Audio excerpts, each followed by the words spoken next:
You have to pivot or reinvent yourself to stay relevant. This idea gets bandied about a lot these days, but there are going to be times in your life and in business where it has to happen. Lan Tran is a powerhouse in sales and marketing and is no stranger to this concept. She's seen the decline of the paper business directory with the advent of Google Ads, the challenges of returning to work after raising a family, and the devastating impact of crypto on a local metaverse game studio. We speak about approaching reinvention with humility, and Lan's observations about innovation and entrepreneurship in tech and Western Australia. For reference, this episode was recorded in January 2023, and we speak about Ninja software going to administration and the release of Western Australia's innovation strategy, both of which occurred in December 2022. I'm Michelle Ong, and this is Steam Powered.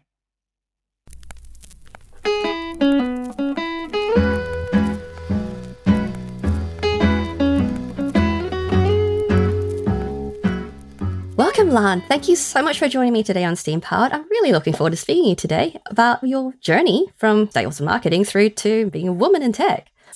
Thank you so much, Michelle, for having me on. This is pretty special.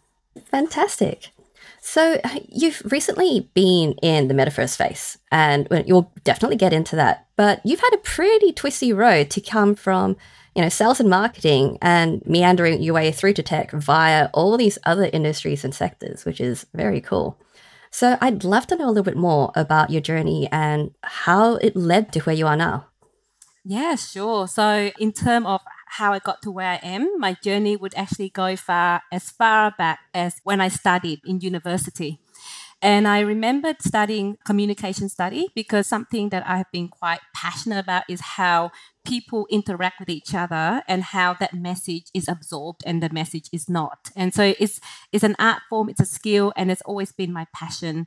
And I studied anthropology. So it's about understanding communication in a context of a culture.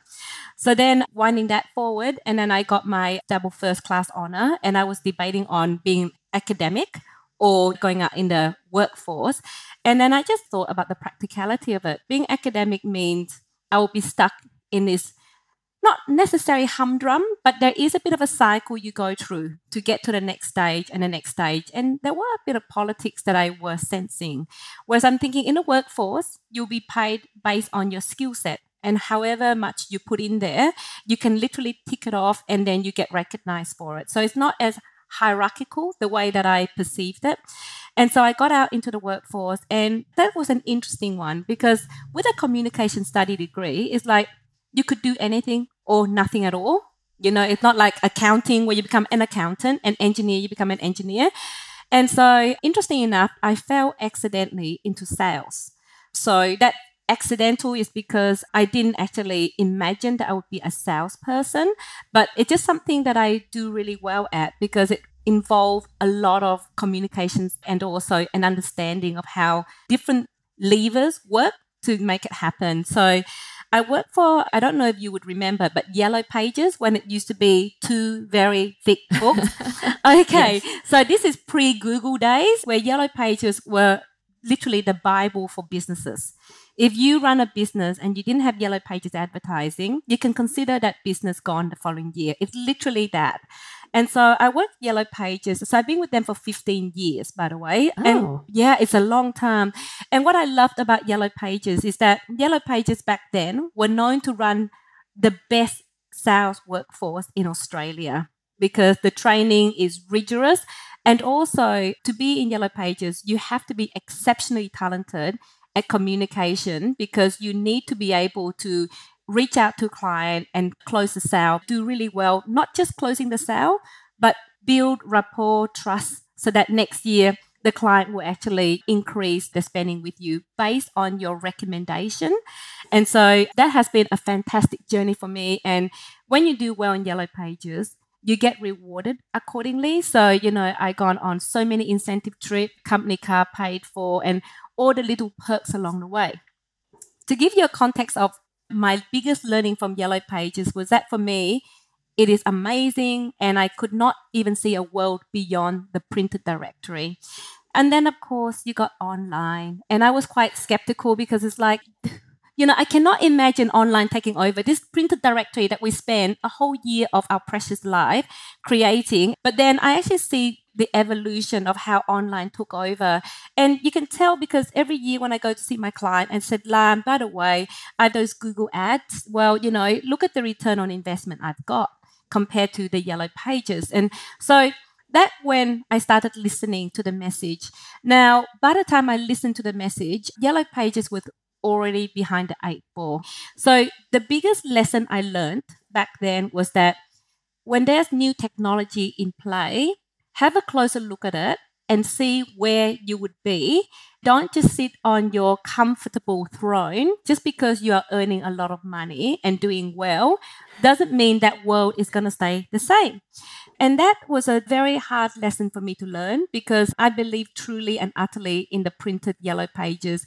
And when I missed that boat, I made a promise to myself that from now on, when it comes to the future and what it could mean, I'm going to have a very close look at it so I don't miss that boat again and that I remain relevant in what I provide to the market and client and opportunities. So that pattern is what I applied when I actually went and joined Ninja Software, the company I was with. And they were very cutting edge. The two founders, Alex and John, are incredibly and exceptionally talented. So to me, it's like that's ticked the box for me about being relevant. And then because they are very entrepreneurial, even though we provide software consultancy to different company, government agency around Western Australia and also across the eastern state, what we are always about is 20% of what we do, we actually invest in creating our own project, incubate our own project. So the metaverse that we created was one of that incubation that occurred back in 2021, mid 2021. And then we realized that it could just be really big because John, our CTO, is very much what you call the OG in blockchain technology since 2011, 2012. So he understood how far it could go. So we just pivoted as a company. And that's how I got myself into the metaverse. That's fascinating. Yeah. And it's so true as well because you're looking at where we are now in this burgeoning tech space. And, I think we're still at that super early stage where people are just exploring. I don't think it's quite at the stage yet where we can get stability in any of these industries. Yeah. But everyone's just pushing out feelers, giving things a go and just seeing what potential there could be. And that's pretty much happened at every stage of technological development. Like when we had Web 1.0, that was the exact same vibe that a lot of people had. Like, what is this thing? Yeah. It's like DARPA was using it and universities using it. What good is it to the rest of us? And it's just picking it apart and just saying, what can we do with this? And having that courage to take the risk of exploring is something that a lot of people are finding right now and fearing at the same time. And with yourself and your own journey coming from print yellow pages and going through all these different industries, it's what's fascinated me about your own journey, listening to your conversation with White Ark and the Chiefs. Yeah. It's reinventing yourself a little bit each time because you're having to explore these new spaces and you're having to position yourself using your skill set into these new environments and these new domains. And I find that extremely admirable and courageous. Thank you. Thank you so much for that. I'm glad you actually listened to my interview with James Trifitelli on Waikak because that just give you a bit of a background on, how well I did in Yellow Pages and how I was seen by the rest of my peers and also the management team.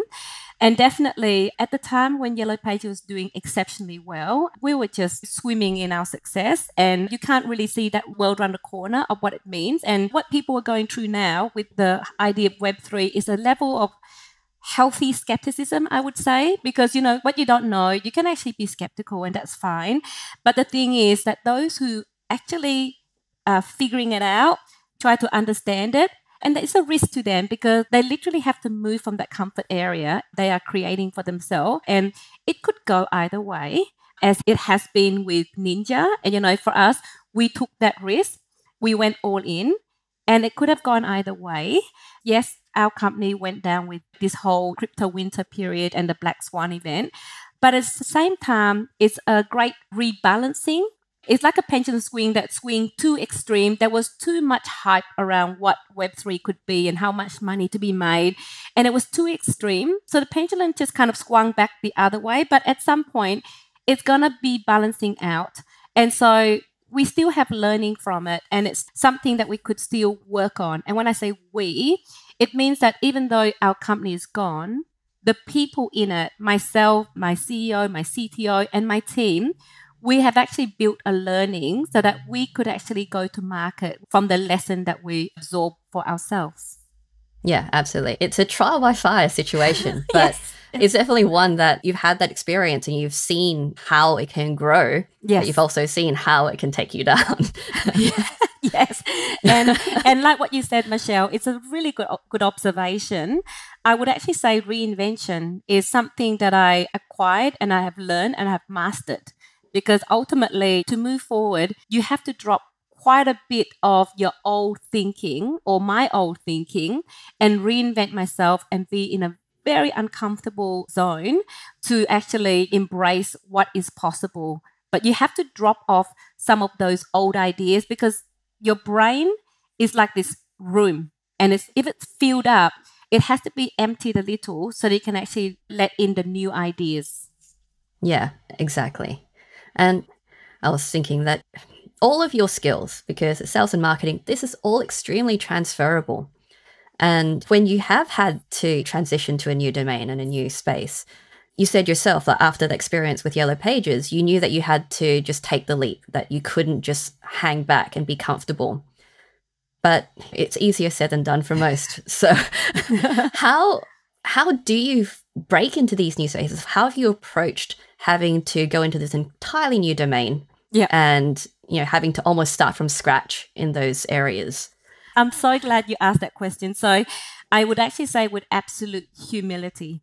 And humility because when I was at Yellow Pages, there's a workforce of over 900 salespeople, and I was often the top 2% of my organization. So I was treated like this incredible, very successful salesperson, and it was up there to the point where those in the top 2% will have their photo in every single offices around Australia. So wherever I go, like, oh, that's you see yourself.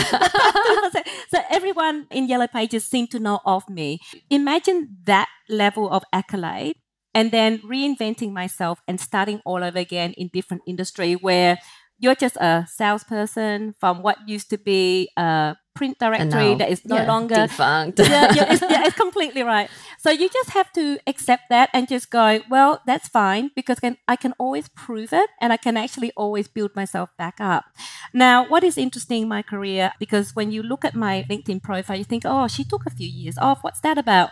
So I actually have a baby. So back in 2008, I decided, okay, it's time. And I just gave birth to a son. And basically for me, when you actually choose to have children, and this is only my own view, there should be someone guiding that child for the first 7 years of their life. The old Jesuit saying, I'll show you the man if you show me the child before the age of 7. But that's an old Jesuit saying. And I truly believe in that, is that if you choose to have a child, which is I'm talking about myself, then I make a choice to be there and guide that child and give it the foundation my child would need to be the best person he could be in his own life. So I did take time out. And with that time out from Yellow Pages, I traveled as well. So lived and traveled overseas, went and lived in Beijing, Shanghai, Hong Kong, and had different experiences. But then when I came back to Perth again and settled back in Perth, Yellow Pages I would never go back to, not because it was a bad company, but because I saw that it was no longer relevant to what society is wanting or needing. If it's not working, then I have to be more relevant. So then I started looking at different industry, but because I took time out, as you probably may be speaking to a few mothers on your show, you'll find that women do suffer from being seen as irrelevant because they've taken time out. And it doesn't count that you've actually chosen to look after a child and that you're raising a child. You're just seen as someone who dropped out the workforce and therefore you can't go back to the workforce on your level because you are as good as the last year you were working. And if it's been over 7 years ago or however many years, you're irrelevant. And so that's what I unfortunately found when I got back to Perth and basically had no network because, I had been working in Sydney as well. So then I thought, okay, what industry could I go in? And so I actually worked at a 3D audiovisual company, and it's one of the best audiovisual company that's in Perth.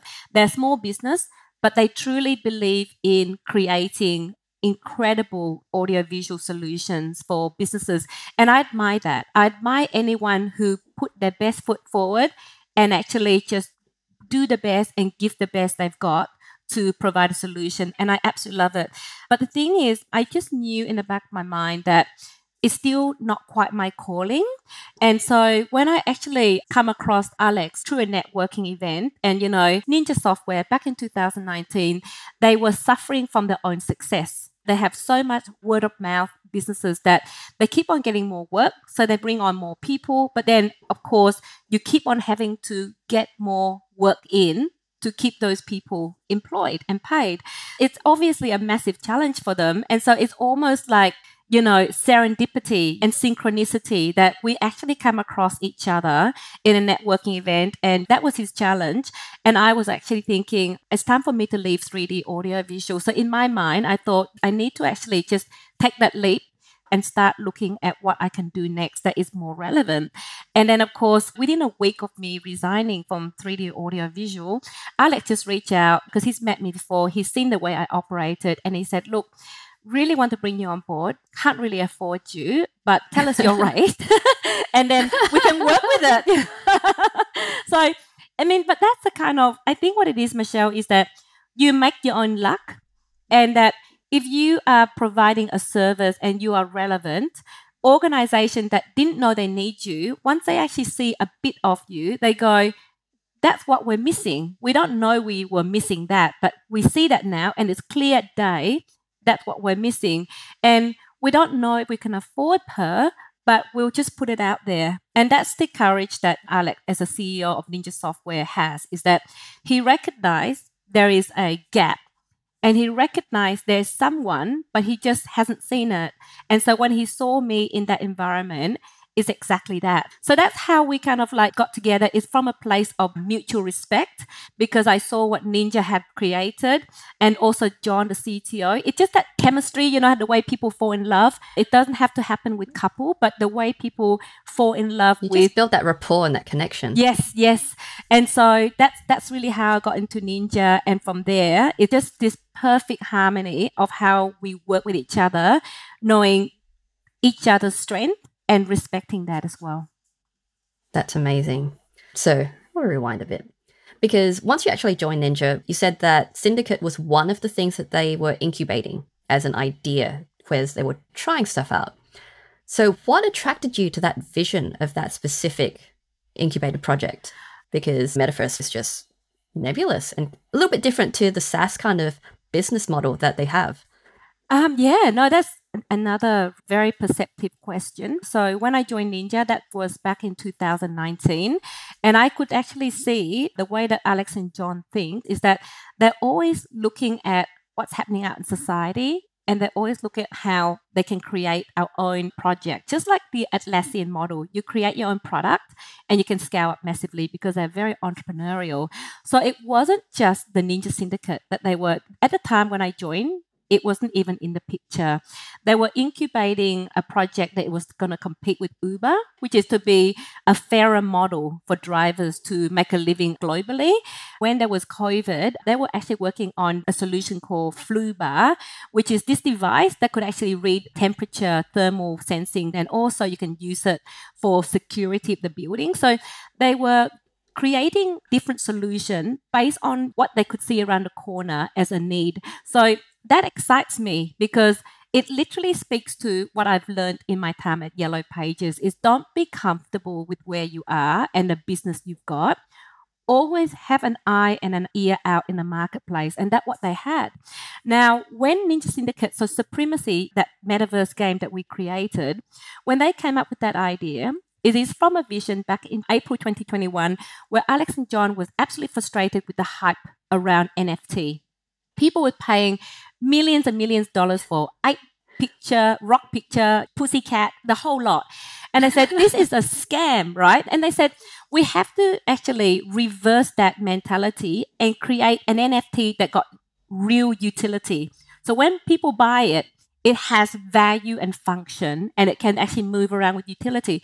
So how do you create that? Well, if you create a game, and then that NFT is an asset to be playable in the game, then that's your utility right there. So that started from that. And just the way they think is so clever that when they actually start talking to me and exciting me with the vision of where it could be, I was just absolutely profound because that is so new to me. I didn't come from this metaverse space. I didn't understand it, but I could understand the vision and I could understand where it could take us. So when we actually sold our utility tokens, we did a sale, a 24-hour sale, and we sold the tokens to the crypto community. Within 24 hours, we actually sold over 2.5 million USD worth of utility tokens, which in Perth, it is really hard to actually raise funds, get angel funding, anything at all. It's very hard. And you might be lucky you get 50,000 after you pitch and pitch and pitch 6 or 7 times in a course of 8 months. So you can imagine how hard it is. Unless you're pitching a product that is actually servicing the mining industry, you have no problem getting money. But anything else like metaverse game, anything at all, impossible. But what we were able to prove is that you could sell, if you create a very good product like a metaverse game and you sell the utility token, is a great way to actually build up from that project. So when we actually sold over 2.5 million USD worth of utility tokens, we thought, this is it. No looking back. Let's actually pivot into a game studio because this is the product that we're waiting for to make it happen. And it was the most exhilarating period of our ninja life because we've been building and working, tirelessly to create this robust referral system where clients, word of mouth clients are coming to us. Our existing clients are increasing their spend with us. And then we literally pretty much closed that particular side and just service our legacy clients. So clients who've been with us for a long time, we don't just throw them off, but we look after them still. But we start saying no to other referrals and new. It was a very strange experience because for me as a salesperson, you don't say no to new opportunity. No. So it's absolutely weird. But our team, who are mainly devs, absolutely love it because it's about you're not being dropped into different projects. You're not doing what they may consider boring because sometimes the SaaS product can be boring, whereas this game space is so infinitely exciting. And also, most of the dev in Ninja are gamers. So for them to actually be paid to create actual features inside a game is exciting. It was, in saying that, I just want to let you know, it was very scary for me when we pivoted from a software consultancy, which is about sales and marketing that I know so well, and I built this network into a game studio that is servicing the global market.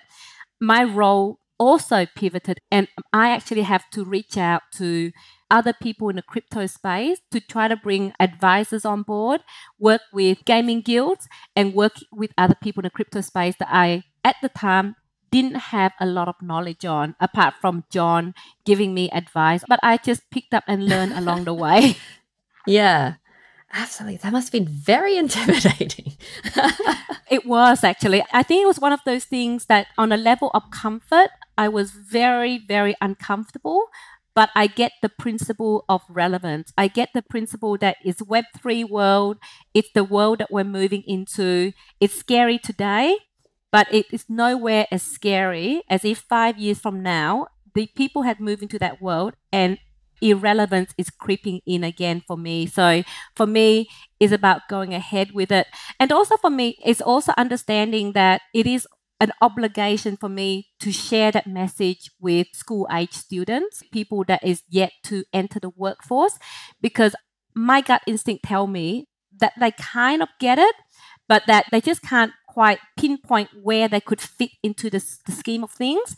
And my obligation is to say, well, where you could possibly fit in is think of this. There's a game studio, metaverse game studio, there is employment opportunity in this space, because as we move forward to Web3, we're going to need people that is not just software developers, not just artists, but story writers, fashion designers, architects, So I get excited by that because I'm sharing a very optimistic but positive message that the world is your oysters, but you have to open your eyes and look at it and say yes or no to what could be for you at the end of the day.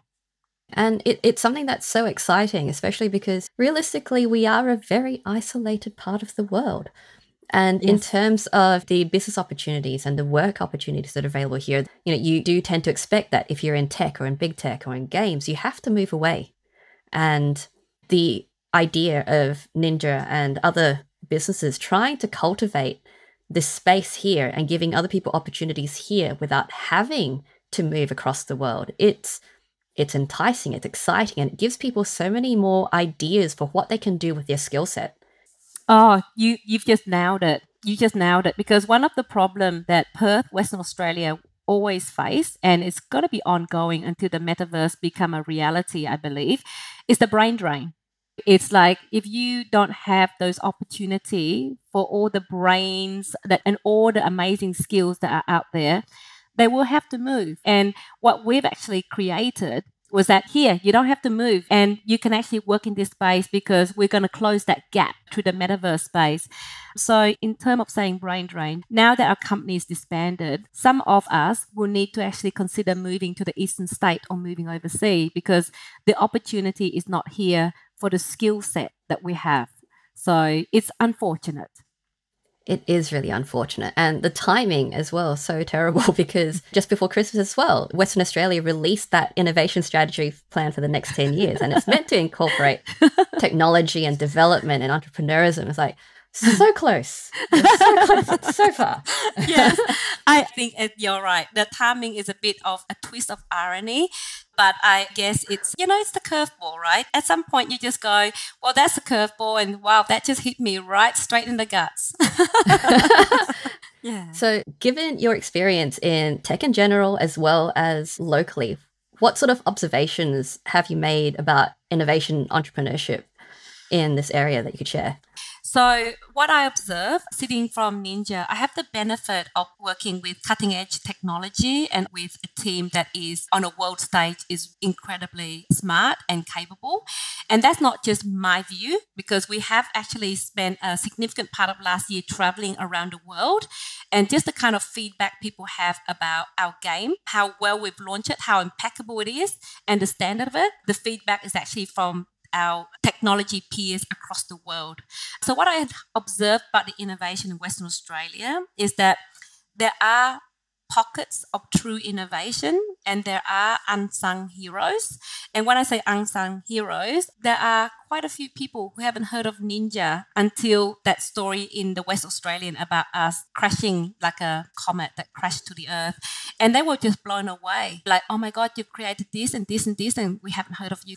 And the problem with innovation in Western Australia is that it's a massive challenge, because I can see government is trying to do something about it by injecting fund here and there. The only problem is it's still about who you know. So unless you have someone who is a drummer like me in the organization that beat the drum, said, listen to us, look at us, look at us. No one hear about it. No one hear about innovation until someone beats the drum. It's just the same when I was working at 3D Audiovisual.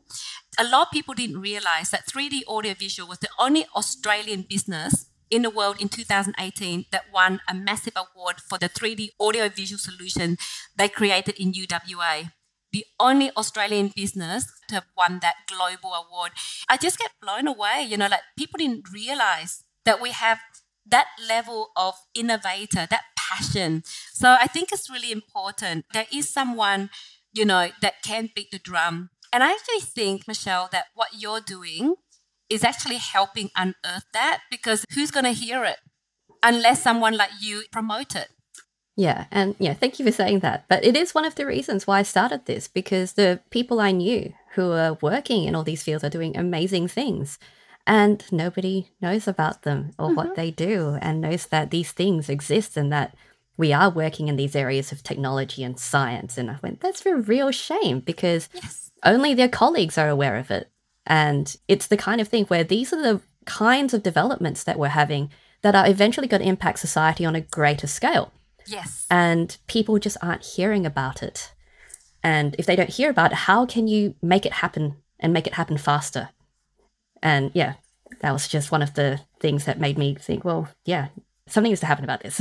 Actually, I'm in admiration that you've taken the time out, analyze what's going on, interview them, because I actually feel that that's how voices are heard in the end, because sometimes there is a lot of echo. And how do you actually really go down that funnel and extricate that real innovation and crystallize it and actually raise it up to a standard? And I think it's really important that you continue what you do. And there are some programs that are doing it, but you can never underestimate the value of what you're creating. Yeah, absolutely. And it makes me think back to another thing that you mentioned on the Chiefs, where you were saying that you really do have to sit on top of the food chain for others to listen. Otherwise, it's like yelling into the void. And yeah, it's so relevant because, you know, in terms of representation, to access and accessibility, to making STEM more available to everybody, not just to the people who are studying it or working in it. It's one of those things where we do need to raise all those voices in order to make sure that we can actually get heard. But it's getting to the top of the food chain that's the hard part.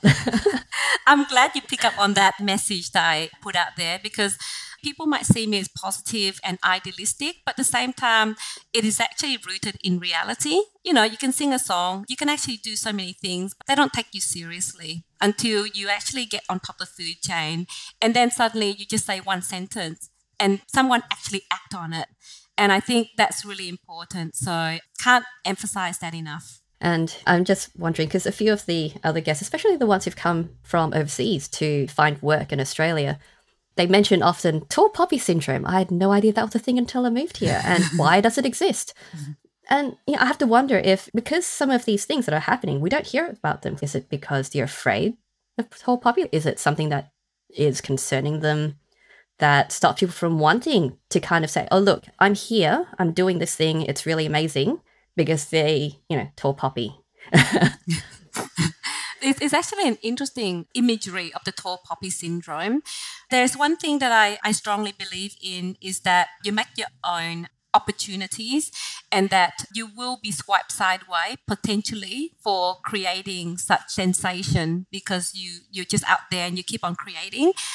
But at the same time, you need to still keep on moving, because when I was working back in my Yellow Pages day, I definitely worked very hard for my success. But the way I did it, people thought I actually achieved it quite easily. They didn't know the amount of hours I worked. You know what I mean? It's like everything, you know, work-life balance, what's that? And they just thought, wow, she just seemed to keep on going on these trips and keep on doing so well. What is that? But I realized that I may not make enough time to be and hang out with people. And people go, oh, is she be snobbish? They create a little bit of story about you. And all I can say is that it is what it is. If you have a skill and you have a talent, so what if you're a tall poppy, you know? And yes, you get cut down a knee some point, because that to some degree does happen. And even when you look at our company and what happened going to administration before Christmas, I woke up one morning and I realized that we were like, I forgot the story of the guy that was imprisoned in a cave with his father. And then they actually made these wings to fly. Oh, Icarus. Icarus. Yes, Icarus. Thank you. It's Icarus. And I feel that we're almost like that, is that we built these wings to fly into the metaverse. And we did potentially flown a bit too high, but how would you know how high you're flying unless you just push it?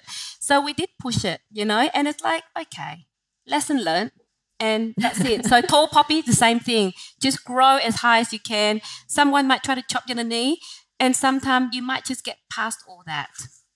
Exactly.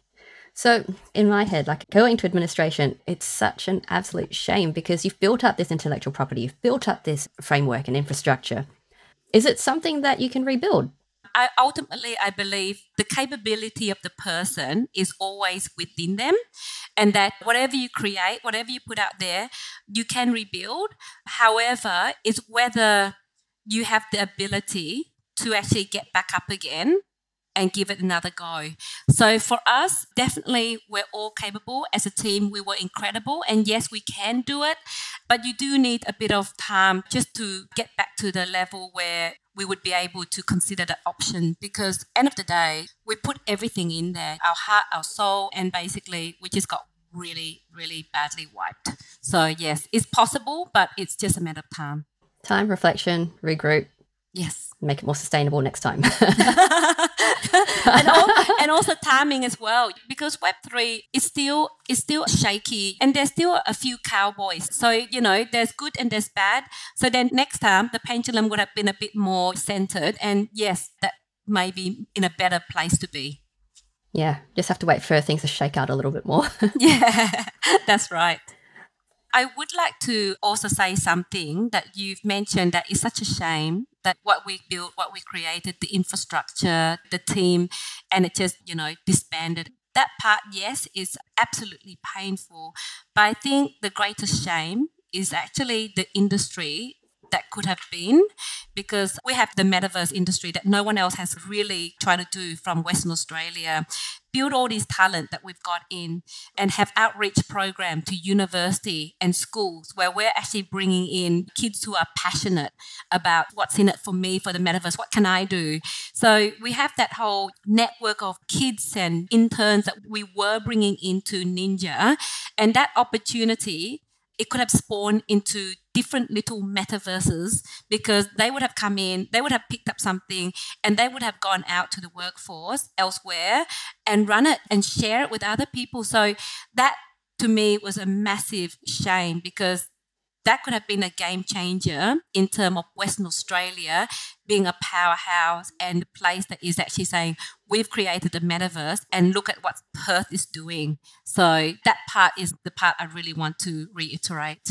Yeah, that is absolutely one of the biggest losses. Like, the potential is that loss. And we're doing so well in space and in engineering and all the mining resources, but all of these skills are also transferable into all these other different areas that we can definitely cultivate. We'll get there.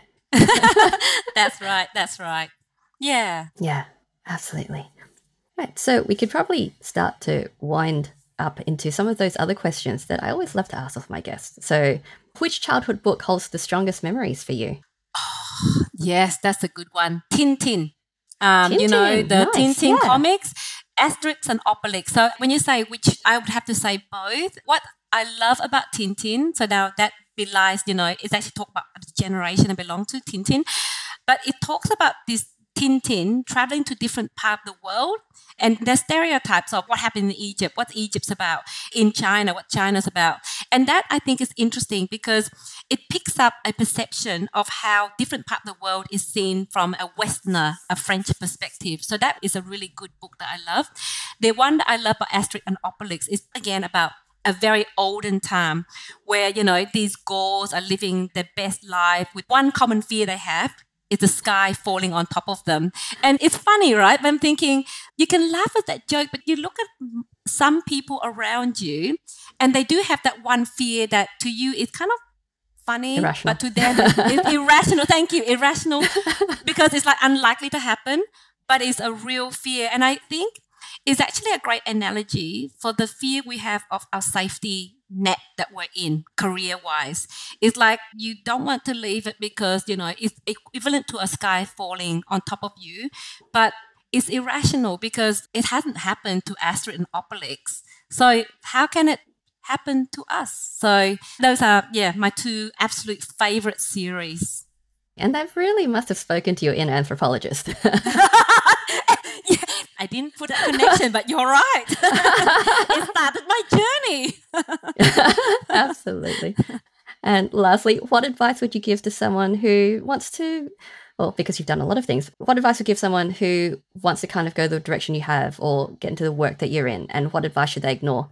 The one biggest advice that I would give anyone who's looking at the metaverse or technology is keep an open mind. There is no be-all and end-all moment, especially with technology. It's forever evolving. I actually seen that in Western Australia with some technology businesses as well. They think they've actually hit the height of technology and they stop, and that's dangerous. So that would be the advice I give them. And also it's really important, whatever you do career-wise and in life, is to seek a mentor, because a mentor will help keep your eyes open to ideas and opportunity, and also in turn be a mentor to someone. I don't even think it should be a choice. I think it should be an obligation, that there's so much wealth of knowledge that each of us hold in ourselves from what we do, that it is an obligation to share it with someone else. You can save someone a lot of time because you give them the advice. They may say yes and no to your advice, but at least they've been given the option to reflect on it. So that would be my advice. The one I say ignore, I think it's really hard because every person has a different way that make them tick. So it's really hard to say which advice to ignore. Sorry, I can't give you an answer today. That's okay. That's not a problem. It's such a personal sort of thing. And yeah, as you said, people don't have to receive it or use it, but making sure that they have information and they can kind of use that to inform their own choices. Yes, definitely. Yeah. So, well, thank you so much, Lan, for speaking with me today. It has been such an amazing conversation, learning about your journey and your path and finding and reinventing yourself. So, yeah, it's just been absolutely wonderful. Look, thank you so much, Michelle. I feel very privileged that we're still here today to talk about that journey, because definitely it's an interesting STEAM journey of the metaverse and now what happened next. So I would just say watch this space, because I'm talking to quite a few exciting organizations, and who knows, I might come back and start spreading the love. Oh, absolutely. That would be wonderful. Yes. So if people would love to know more about you and what you do, where can they go? They can just look out for me on LinkedIn. So I'm most active on LinkedIn with my messages. Also, I'm starting Twitter, but obviously LinkedIn is where I'm a bit more active with what I've learned and my messaging. And just reach out to me. I'm a pretty friendly person and I will respond to some capacity. Absolutely. Yeah. So thank you so much, Lan. This has been absolutely wonderful. And yeah, I hope you have an amazing rest of your day. Thank you so much, Michelle, and you have a lovely day. If you enjoyed this conversation, please let me know. Subscribe to this show, leave us a rating, and share this with your geeky or geek curious friends. You can also support Steam Powered on Patreon under Steam Powered Show, the link for which will also be in the show notes. Thanks for tuning in, and we'll see you next time.